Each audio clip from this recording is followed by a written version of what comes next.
आज का ये एपिसोड शुरू करने से पहले एक छोटी सी बात। क्या आप भी अपना पॉडकास्ट बनाने की सोच रहे हैं? तो एंकर ट्राई कीजिए।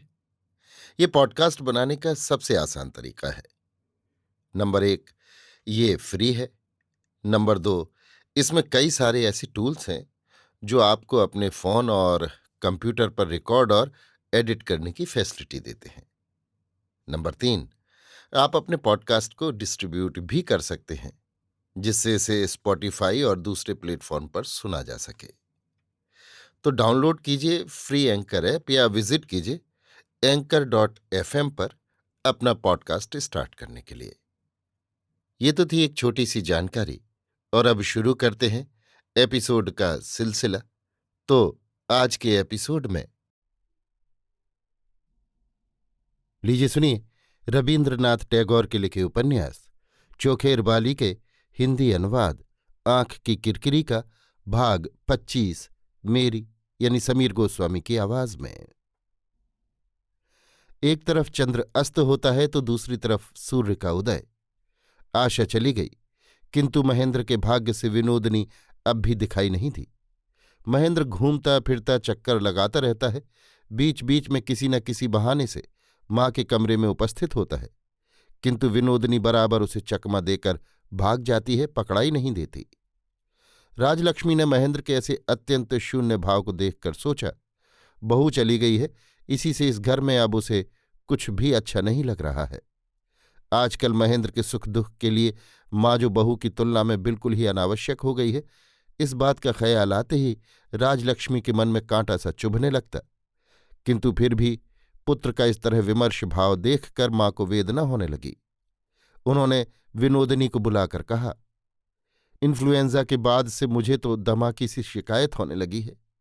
मुझसे तो सीढ़ी चढ़कर ऊपर जाया नहीं जाता।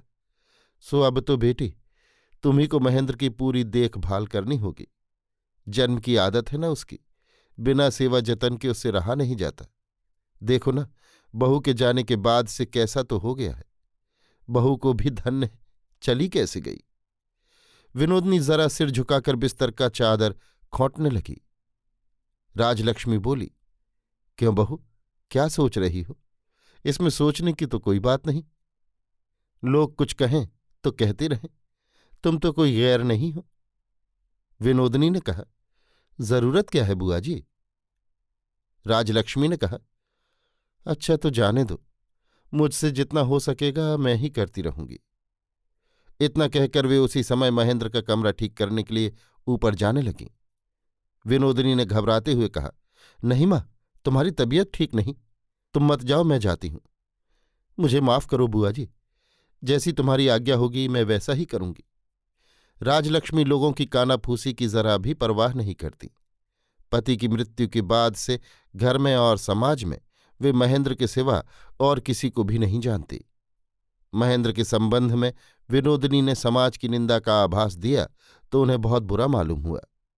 जन्म से ही वे महेंद्र को देखती आ रही हैं। उस जैसा अच्छा लड़का और है कहाँ। ऐसे महेंद्र के विषय में भी निंदा। अगर कोई उसकी निंदा करेगा तो उसकी जीभ गल जाएगी। स्वयं उन्हें जो बात अच्छी लगती हो उसके संबंध में दुनिया के लोग चाहे कुछ भी कहते रहे, उसकी उपेक्षा करना राजलक्ष्मी की एक स्वाभाविक जिद बन गई है। आज महेंद्र कॉलेज से लौटकर जो अपने कमरे में घुसा तो कमरा देखकर दंग रह गया। दरवाज़ा खोलते ही उसने देखा, धूप की सुगंध से घर आमोदित हो रहा है। मशहरी के चारों तरफ गुलाबी रेशम की झालर लटक रही है। नीचे के बिस्तर पर दूध सी सफ़ेद चांदनी बिछी हुई है और उस पर पहले की पुरानी तकियों की जगह नए रेशमी और पश्मी कामदार विलायती ढंग के चौकोर तकिए लगे हुए हैं, और उन पर जो सुंदर शिल्प कला का निदर्शन दिख रहा है वो विनोदनी के सुनिपुण हाथों के बहु परिश्रम का ही फल है। आशा उससे पूछा करती थी, ये सब तुम किसके लिए बना रही हो बहन? विनोदनी हंसती हुई कह देती थी, अपनी चिता की सेज के लिए। मरण के सिवा मेरे सुहाग का और है ही कौन। दीवार पर महेंद्र की जो मड़ी हुई तस्वीर टंगी थी, उसके फ्रेम के चारों कोनों पर रंगीन फीते से सुनिपुण हाथों की 4 गांठें लगी हुई थीं, और उसके नीचे दीवार से सटी हुई एक तिपाई पर दोनों तरफ 2 फूलदानियों में 2 गुलदस्ते ऐसे रखे हुए थे जैसे कोई चुपके से आकर महेंद्र की प्रतिमूर्ति की पूजा कर गया हो। कुल मिलाकर कमरे का रंग रूप बिल्कुल बदल गया था। पलंग जहां था वहां से जरा हटा हुआ है। कमरे को मानो 2 भागों में विभक्त कर दिया गया है। पलंग के आगे सागौन की बनी 2 अलमारियां लगाकर और उन पर कपड़े लटकाकर ऐसी आड़ कर दी गई है कि नीचे बैठने का गद्दा और रात को सोने का पलंग अपने आप ही अलग हो गया है। जिस अलमारी में आशा की शौक की चीजें और चीनी मिट्टी के खिलौने वगैरह रखे थे, उसके कांच के भीतर की तरफ लाल कपड़े का चुन्नटदार पर्दा लगा दिया गया है ताकि भीतर की चीजें दिखें नहीं। कमरे में उसके पूर्व इतिहास के जितने भी चिन्ह थे वे नए हाथ की नई सजावट से बिल्कुल ही ढक दिए गए हैं। हारा थका महेंद्र नीचे के शुभ्र बिस्तर पर लेट गया। नए तकिए पर सिर रखते ही उसके भीतर की एक मीठी मोहक सुगंध ने उसे विह्वल कर दिया। तकियों के भीतर की रुई के साथ काफी मात्रा में नागकेशर के फूलों की रज और कुछ अतर मिला हुआ था। महेंद्र की आंखें अपने आप झपक आईं। उसे ऐसा लगने लगा कि इन तकियों पर जिसके निपुण हाथ का शिल्प चातुर्य अंकित है, उसकी कोमल चंपक अंगुलियों की सुगंध भी मानो इनमें भरी हुई है। इतने में एक हाथ में चांदी की तश्तरी में फल और मिठाई और दूसरे हाथ में कांच के गिलास में बर्फशुदा अनानास का शरबत लिए हुए दासी आई और दोनों पात्र महेंद्र के सामने रखकर चली गई। ये सब बातें पूर्व प्रथा से कुछ भिन्न और बड़ी निपुणता से हो रही थी। इन सब के स्वाद, गंध और दृश्य में ऐसी नवीनता थी कि उसने महेंद्र के संपूर्ण मन और इंद्रियों पर एक तरह का जादू सा कर दिया। महेंद्र जब जलपान कर चुका तब हाथ में चांदी का पानदान लिए हुए विनोदनी ने धीरे धीरे कमरे में प्रवेश किया और आने के साथ ही उसने हंसते हुए कहा, इधर कई दिनों से मैं तुम्हारे खाने पीने के समय हाजिर नहीं हो सकी, मुझे माफ करना लाला जी, और जो कुछ तुम्हारे मन में आए सो करना। पर तुम्हें मेरे सिर की कसम है, मेरी आंख की किरकिरी को इस बात की खबर नहीं पड़नी चाहिए कि मैंने तुम्हारी खातिर तवज्जो में कोई त्रुटि की है। अपनी शक्ति भर मैं कर रही हूं, पर क्या करूं, घर का सब काम ही जो मेरे ऊपर आ पड़ा है। इतना कहकर विनोदनी ने पानदान महेंद्र के सामने बढ़ा दिया। आज के पानों में भी केवड़े पड़े कत्थे की विशेष सुगंध पाई गई। महेंद्र ने कहा, खातिर तवज्जो में कभी कभी इस तरह की त्रुटि होना अच्छा है। विनोदनी ने कहा, क्यों भला, सुनूं तो सही। महेंद्र ने कहा, क्योंकि उसके बाद छेड़छाड़ कर ब्याज समेत सब वसूल भी कर लिया जाता है। विनोदनी बोली, महाजन बताएंगे क्या कि ब्याज कितना हुआ? महेंद्र ने कहा, खाने पीने के समय हाजिर नहीं थी, अब खाने पीने के बाद हाजिरी जोड़कर कुछ न कुछ तो बाकी निकलेगा ही। विनोदनी ने हंसते हुए कहा, तुम्हारा हिसाब जैसा कड़ा होता है उसके लिहाज से तो जो एक बार तुम्हारे जाल में फंस गया उसका उद्धार होना मुश्किल ही है। महेंद्र बोला, हिसाब की कड़ाई तो तभी सार्थक हो सकती है जब वसूल करने में सफल हो। विनोदनी ने कहा, वसूल करने लायक यहां है ही क्या, लेकिन फिर भी कैद तो कर ही रखा है। इतना कहने के बाद उसकी हंसी ने तुरंत गंभीर रूप धारण कर लिया और वो एक गहरी सांस लेकर चुप रह गई। महेंद्र ने भी जरा कुछ गंभीर होकर कहा, किरकिरी, तो क्या तुम्हारे लिए ये जेल खाना है? इतने में नौकर आ गया और नियमानुसार तिपाई पर लैंप रखकर चला गया। सहसा आंखों में बत्ती की रोशनी लगते ही विनोदनी ने मुंह के सामने हाथ की आड़ करते हुए नीची निगाह करके कहा, कौन जाने तुम्हारे साथ बातों में कौन जीत सकता है भला। जाती हूं, अब काम है। महेंद्र ने सहसा उसका हाथ पकड़ लिया और कहा, बंधन जबकि स्वीकार ही कर लिया है तो अब जा कहाँ रही हो? विनोदनी ने कहा, छी छी, छोड़ो छोड़ो, जिसके लिए भागने का कोई रास्ता ही नहीं, भला उसे बांधने की कोशिश क्यों? विनोदनी जबरदस्ती हाथ छुड़ाकर चली गई। महेंद्र उसी बिस्तर पर सुगंधित तकिए पर सिर रखे पड़ा रहा।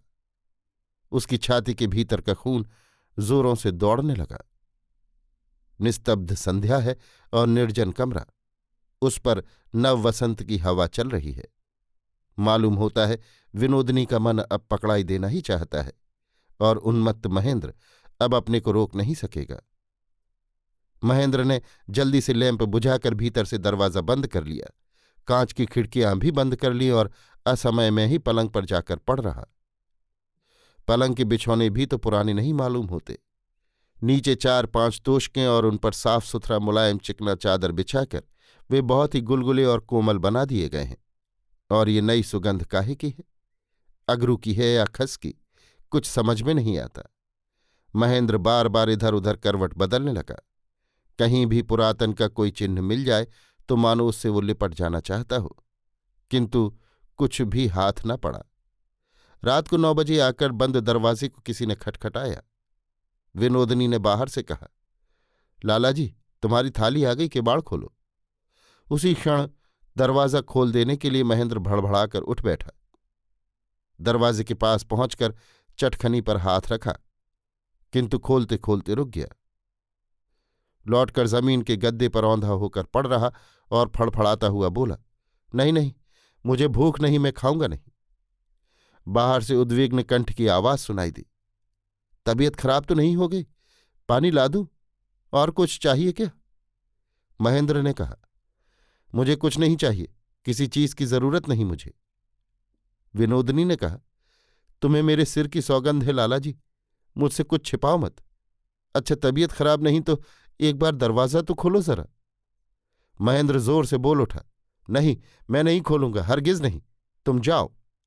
इतना कहकर वो जल्दी से उठकर फिर पलंग पर जा सोया और अंतर्हिता आशा की स्मृति को सूनी शैया और चंचल हृदय के अंधकार में टटोलता हुआ ढूंढने लगा।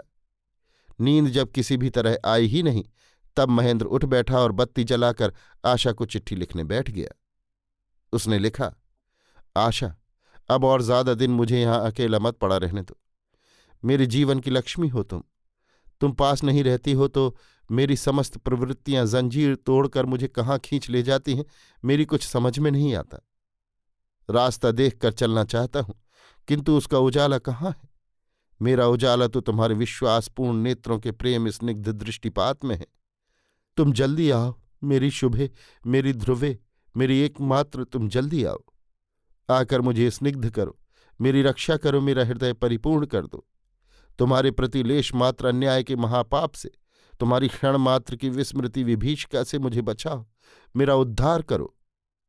इस तरह महेंद्र अपनी ताड़ना करने के लिए आशा की ओर अपने को जोर जोर से ढकेल ढकेल कर बहुत रात तक बहुत सी बातें लिखता रहा।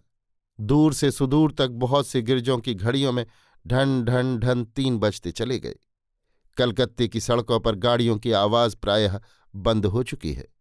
मोहल्ले के उस पार किसी मकान के दूसरी मंजिल के कमरे में से नटी के कंठ से विहाग रागनी का जो गाना सुनाई दे रहा था, वो विश्वव्यापनी शांति और निद्रा में बिल्कुल डूब गया। महेंद्र ने एकाग्र मन से आशा की याद करके और मन के उद्वेग को लंबे पत्र में नाना प्रकार से व्यक्त करके बहुत कुछ सांत्वना पाई और बिस्तर पर जाकर पड़ते ही उसे नींद आ गई। सवेरे जब महेंद्र की आंख खुली तब काफी अबेर हो चुकी थी। कमरे में घाम आ गई थी। महेंद्र जल्दी से उठ बैठा।